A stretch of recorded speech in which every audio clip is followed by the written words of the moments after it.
ব্রিগেডের প্রধানমন্ত্রীর মেগা সভার প্রস্তুতি যখন তুঙ্গে, ঠিক তখনই উত্তর 24 পরগনায় বড়সড় সাংগঠনিক ধাক্কা খেল গেরুয়া শিবির। বলা ভালো, কর্মীরা দলে দলে বিজেপি থেকে বেরিয়ে দলকে দুর্বল করে দিল।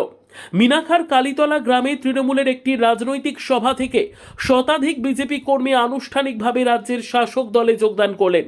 মিনাখা ব্লক সভাপতির হাত থেকে ঘাসফুল শিবিরের পতাকা তুলে নিয়ে তারা বুঝিয়ে দিলেন নিচুতলার সংগঠনে ফাটল বাড়ছে, যা বুঝেও আমল দিচ্ছেন না গেরুয়া নেতারা। এখন প্রশ্ন ওঠে, এটা কি বিজেপির সাংগঠনিক ব্যর্থতা? নিচুতলার কর্মীরা যদি এভাবে দল ছেড়ে যায়, তবে যে স্বপ্ন বিজেপি দেখছে তা কি স্বপ্নই থেকে যাবে? এদিন দলবদলকারী কর্মীদের দাবি অত্যন্ত স্পষ্ট। তাদের মতে মুখ্যমন্ত্রী মমতা বন্দ্যোপাধ্যায়ের জনমুখী প্রকল্প ও রাজ্যের সার্বিক উন্নয়নের কর্মযজ্ঞে সামিল হতে এই সিদ্ধান্ত।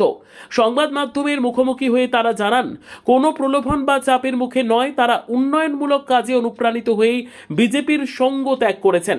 জোর জবরদস্তি করেন, আমাদের ভালো লেগেছে, আমাদের দিদির কাজ দেখে, আমাদের খুব উন্নয়নে দেখে আমাদের খুব আসতে ইচ্ছা করেছে। আমাদের এটা সঞ্চয় আমরা ইচ্ছা করে এসেছি, কেউ আমাদের জোর করি। রাজ্য রাজনীতিতে যখন বিজেপি নিজেদের সংগঠনের শক্তি বৃদ্ধির দাবি জানাচ্ছে, তখন গ্রামীণ স্তরে এই দলবদল কিন্তু বিজেপির জন্য বড় মাথা ব্যথার কারণ। বলা ভালো, ব্লক স্তরে কর্মীদের ধরে রাখতে না পারা তাদের সাংগঠনিক দুর্বলতাকেই প্রকট করে দিয়েছে। রাজনৈতিক মহল মনে করছে, উত্তর 24 পরগনার মিনাখার মতো অঞ্চলে বিজেপির এই ভাঙন আগামী নির্বাচনে ভোটের মেনুকরণে তৃণমূলকে অনেকটাই সুবিধাজনক অবস্থানে পৌঁছে দিতে পারে। এদিন নিজেদের অনেকটা শক্তি বাড়িয়ে নিয়ে তৃণমূলের ব্লক সভাপতি আত্মবিশ্বাসের সঙ্গে দাবি করেছেন, যেভাবে প্রতিদিন বিরোধী শিবির থেকে কর্মীরা তৃণমূলে যোগদান করছেন, তাতে অদূর ভবিষ্যতে মিনাখা বিরোধী শূন্য হয়ে পড়ার সম্ভাবনা প্রবল।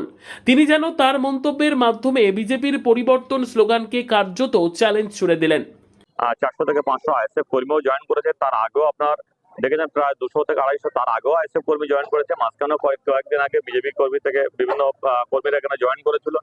আজকে আবার নতুন করে সংযোজন হলো মাত্র, কারণ আপনারা দেখেছেন প্রায় মিনাখা ব্লক 1 বিরোধী শূন্য হওয়ার দিকেই চলে যাচ্ছে। তো আমরা জানি না এটা কোন সময় গিয়ে কোন পর্যায়ে শেষ পর্যন্ত পৌঁছাবে সেটাও আমরা বলতে পারছি না।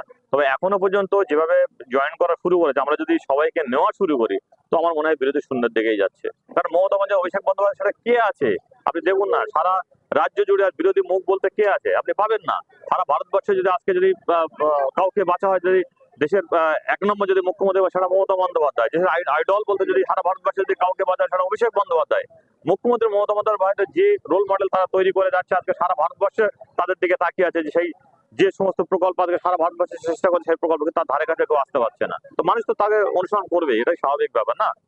নানান জায়গায় দলবদলের ঘটনা সামনে আসতেই বাংলায় বিজেপির সংগঠনের ভিত কতটা মজবুত তা নিয়ে প্রশ্ন উঠতে শুরু করেছে। প্রধানমন্ত্রীর সভার আগে এই মাস্টার স্ট্রোক দিয়ে তৃণমূল তো মনস্তাত্ত্বিক লড়াইতে এগিয়ে রইল, কিন্তু অন্য সুর বেজে উঠল বাংলার রাজনৈতিক আঙিনায়। বিজেপির পরিবর্তনের হাওয়া কি আটকে দিয়ে খেলা ঘোরাতে পারবে তৃণমূল? উত্তর দেবে অবশ্য সময়। Bureau report, digital news Bangla.